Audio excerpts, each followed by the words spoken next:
আসসালামু আলাইকুম। আমি কামরুন নাহার একটি কবিতা আবৃত্তি করব। কবিতাটির নাম চিঠি বিলি। লিখেছেন রুকনুজ্জামান খান।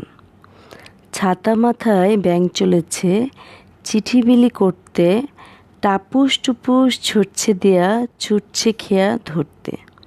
খেয়া নায়ের মাঝি হলো চিংড়ি মাছের বাচ্চা, দু চোখ বুজে হাল ধরে সে জবর মাছি সাচ্চা। তার চিঠিও এসেছে আজ, লিখেছে বিলের খোলসে, সাজের বেলা রোদে নাকি চোখ গেছে তার ঝলসে। নদীর ওপার গিয়ে ব্যাঙা সুধায় সভায়, ভাইরে ভেটকি মাছের নাতনি নাকি গেছে দেশের বাইরে। তার যে চিঠি এসেছে আজ, লিখেছে বিলের কাতলা, এবার সারা দেশটি জুড়ে নামবে দারুণ বাদলা। তাই তো নিলাম ছাতা কিনে, আসুক এবার বর্ষা, চিংড়ি মাছের খেয়া নার ছাতায় আমার ভরসা। ধন্যবাদ সবাইকে।